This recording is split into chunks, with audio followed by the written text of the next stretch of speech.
What's up? It's Jeff from RetroArcadeGaming.com. That's all one word. Back with another riveting edition of Port Battles. In the Port Battles series, we look at a specific classic arcade game and see how well or poorly it's been ported to various home console and computer systems over the years.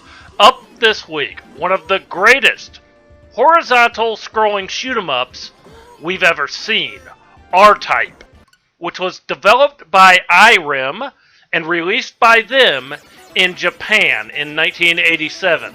Nintendo handled the North American distribution. In R-Type, you control the R9 Arrowhead starship, whose goal is to defeat the Bido space race. The game is made up of sequential levels with a boss at the end of each level. Your ship features a rapid-fire gun, which can be preloaded by holding the fire button for a specified period of time to fire a more powerful wave cannon. Power-ups are available along the way, including the Force, which can be attached to the front or back of your ship or allowed to float freely in front of you. When not docked to your ship, the Force will destroy anything it touches. You can pick up red, blue, and yellow crystals that provide different firing mechanisms, including a circular beam, rebound laser, and lasers that shoot to the top and bottom of the screen. A round bit, which increases your defenses, homing missiles, and a speed-up power-up. There are 8 levels in total. R-Type, for me, is one of the most frustrating games I've ever played. But it's a good frustration that makes you want to keep pumping quarters into it. It's extremely difficult, but fortunately it is pattern-based. Once you learn the patterns, it becomes a bit easier. But at the arcade, it would have cost you quite a bit of money to become proficient at the game. Unfortunately for you guys, I am not very proficient at the game. There will be no stellar gameplay in this video. As you watch these ports, I will get killed in approximately the same place each and every time. Sometimes a little earlier, sometimes a little later, but pretty much the damn same place every time. Up first, we're going to take a look at the original arcade version via MAME.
The Sega Master System got a port in 1988, which was published by Sega themselves. For an 8-bit platform, this one is exceptional. Some of the background elements have been removed, and there's a bit of flicker, but for an 8-bit port of a game that has lots going on, it plays very well. One thing I actually like is that it plays a bit easier than the arcade counterpart. There is a bonus level available only on this port that can be accessed via a hidden entrance on the 4th level. Unfortunately for you guys, despite it being a bit easier, I'm still not good enough to get anywhere near the 4th level. A version of this port was also released on the Wii Virtual Console in 2009.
Electric Dreams, a name you will become real familiar with here over the next few titles, published a port for the Commodore 64 in 1988.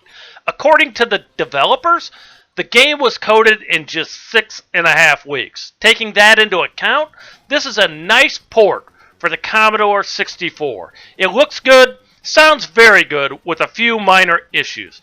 The high score save table doesn't work, as it was never coded properly into the game. Also, two-player mode is non-existent. Code does exist for it in the source, but it was never actually implemented. Both of these issues were resolved with unofficial patches later on. Today, we're going to look at the unpatched original version from 1988.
The Microsoft MSX received a port in 1988 by Irem themselves. The MSX port is also playable on the MSX2. From a graphics and sound standpoint, this one is fairly basic. While it's not going to wow you in either department, both are decent efforts for the platform. Again, similar to the Master System port, it plays a bit easier than the arcade original, which isn't necessarily a bad thing. Overall, this is a decent effort for the MSX and MSX2.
The Atari ST got a port in 1988, again by Electric Dreams. This is a very nice port for the ST. The sounds are very good, and everything smoothly flows around the playfield. There's no real complaints with this port.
Electric Dreams released one more port in 1988 for the ZX Spectrum.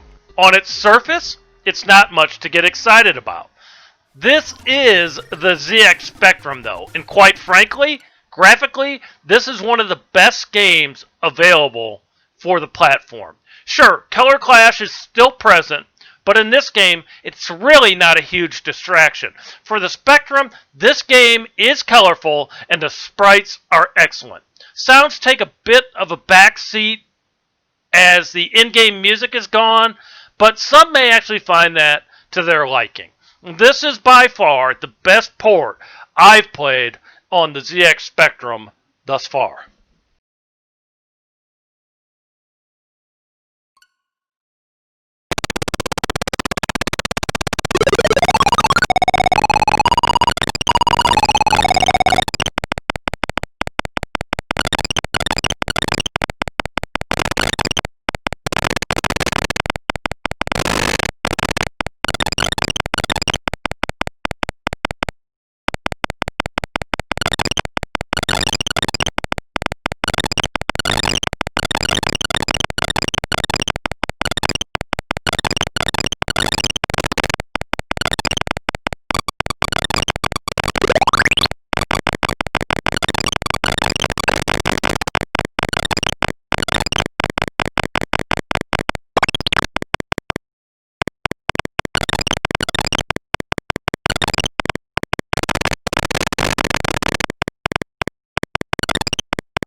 Moving on to 89, Electric Dreams released a port for the Amstrad Color PC. While fun to play, this one comes up a bit short graphically with the limited color palette. Sound is pretty much non-existent. For the platform, it's a solid effort. It just doesn't stack up real well with the ports we've looked at already. We'll take a look at another Amstrad port a bit later on that more than makes up for this lackluster port.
A port was released for the Amiga in 1989 by, you guessed it, Electric Dreams.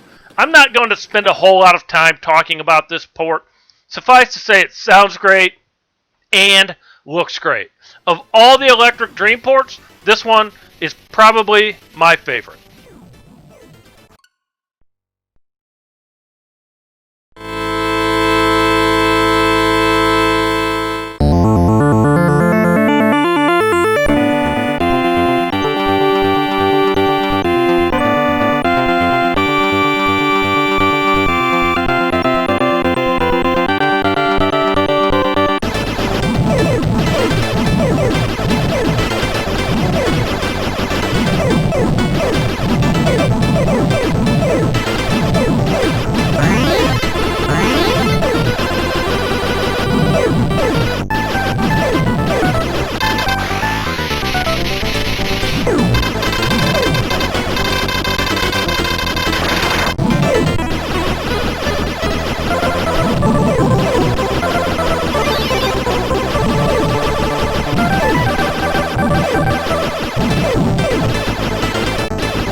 rounding out the 1989 releases is Irem's release for the Sharp X68000. This port is pretty impressive. It sounds great and looks great. My only complaint, and this bit may be more emulator related than it is anything else, is that the game tends to lag a bit when things get busy on the screen. I'm not sure I'll even make it far enough in this playthrough to demonstrate that, but regardless, this is a very impressive port for the Sharp X68000.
The PC Engine, or TurboGrafx 16 version, is widely considered to be the de facto title when it comes to R-Type ports.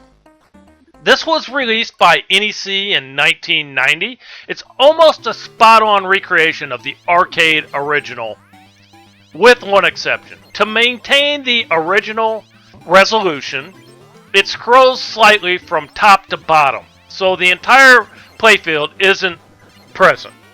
Because this is a pattern-based game, it's not a huge deal, but it does distract from the gameplay just a bit in my opinion. It's kind of a trade-off to preserve the original resolution of the game. Otherwise, this one sounds great, looks great.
'91 saw a release for the Game Boy by Irem themselves. Surprisingly, this one looks decent, sounds very good, and it's a decent play on the Game Boy. Again, it seems to play a bit slower than the arcade version, and when you suck at the game like I do, that's not necessarily a bad thing. This is a solid Game Boy port.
I stumbled upon an MS-DOS port that I didn't know existed, and I'm sure many of you probably didn't know existed.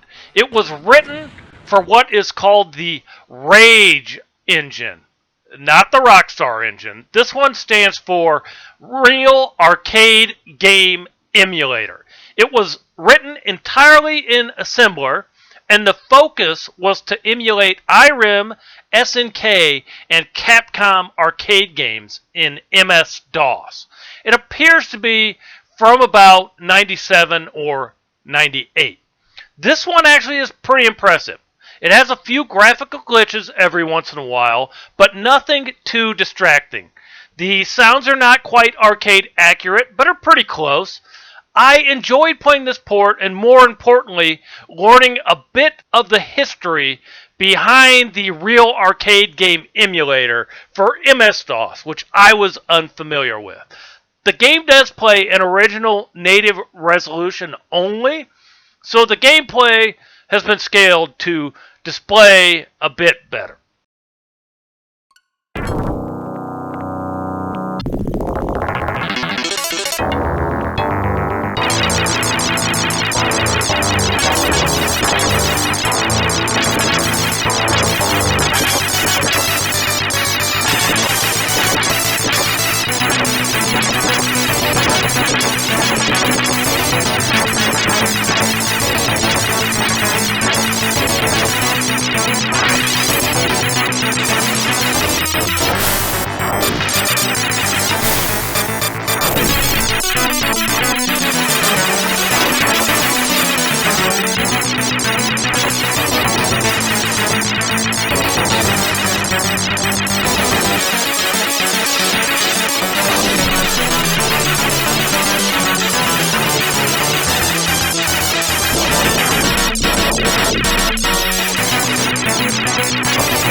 In 1998 saw a port for the PlayStation via the title R-Types, which features both R-Type and R-Type 2.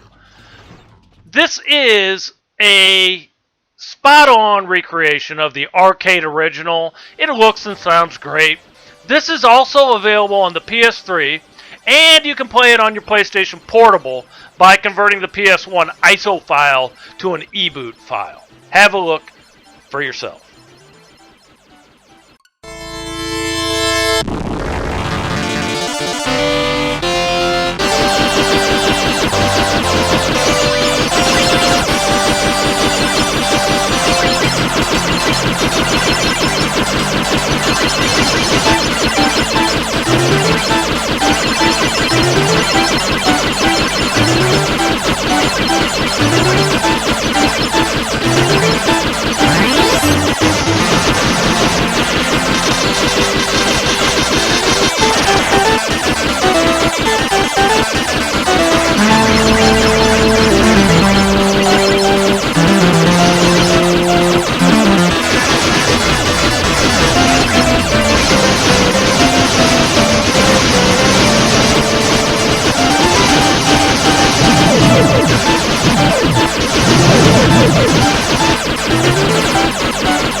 (1999) saw the release of R-Type DX for the Game Boy Color.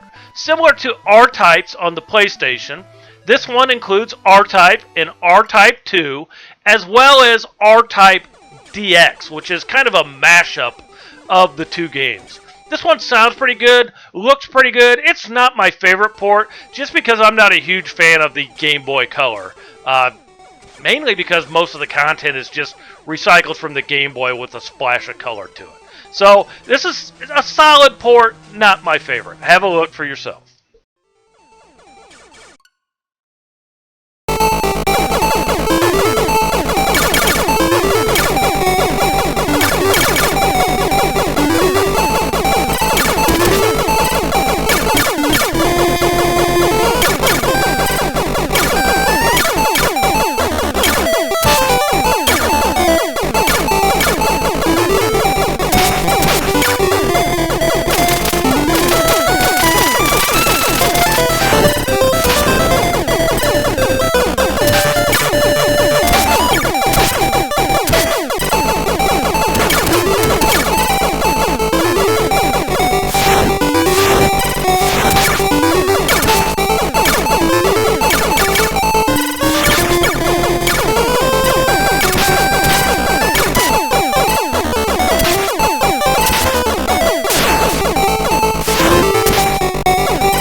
Talked earlier about the Master System port getting converted to the Wii Virtual Console in 2006, or 2009, I'm sorry. 2006, the PC Engine TurboGrafx port was released on the Virtual Console. I think the TurboGrafx port is superior, so that's the one we're going to focus on today.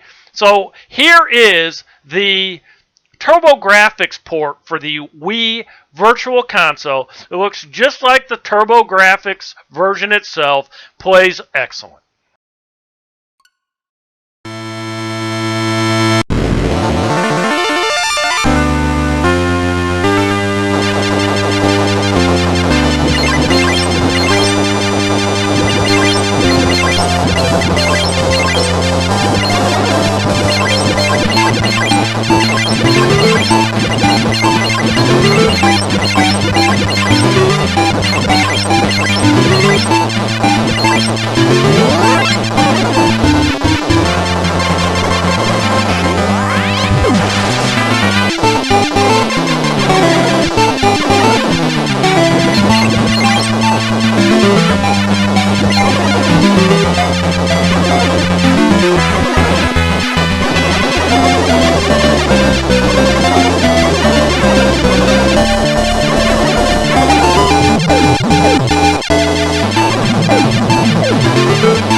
There is a Java version that was ported to the Android devices.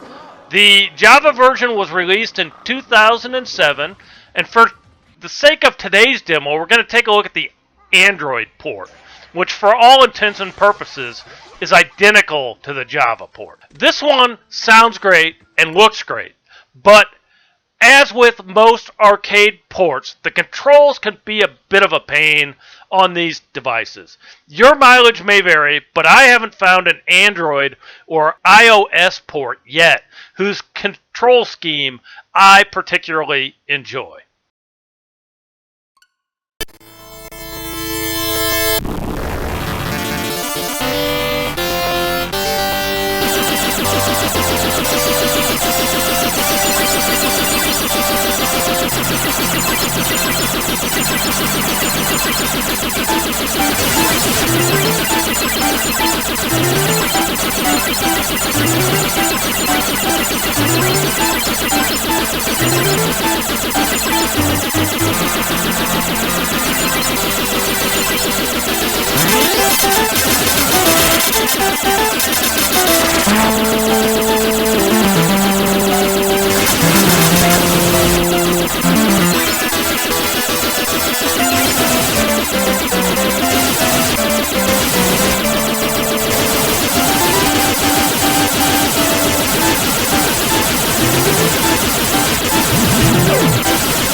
In 2009 saw the release of R-Type Dimensions for the Xbox 360 via the Xbox Live Arcade.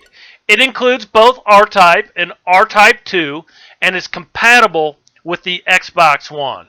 This is a spot-on recreation of the arcade original, which adds a couple of unique elements to the game. Unlimited mode gives you unlimited lives, obviously, and respawns instantaneously at the spot you were killed. There are two graphic modes, 2D and 3D, and they can be switched on the fly. Online co-op play is also available. Up first, we're going to take a look at the 2D graphic mode, and then we'll jump and take a look at the 3D graphic mode.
And just for comparison, here is that 3D graphic mode, which actually I happen to like. It is a modern twist on the game and its appearance without any alteration to the gameplay. I think it looks pretty damn good.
...2012 saw a homebrew port for the 128K Amstrad Color PC, which is a vast improvement over the previous Amstrad port.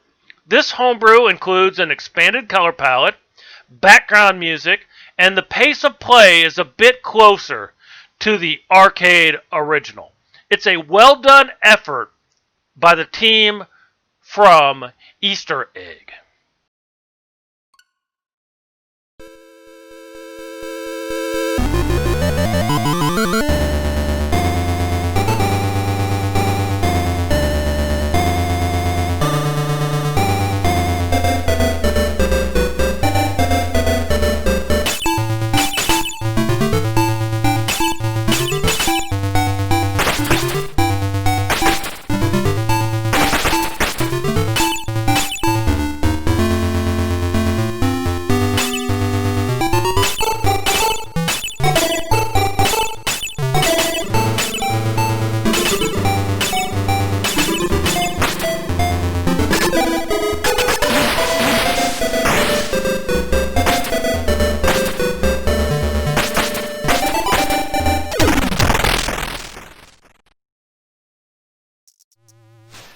Finally, the same R-Type dimensions released for the 360 was released for the PlayStation 4, Nintendo Switch, and Steam in 2018. It features the same enhancements as the 360 version, and today we're just going to take a look at the 2D version on the PlayStation 4.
wraps it up.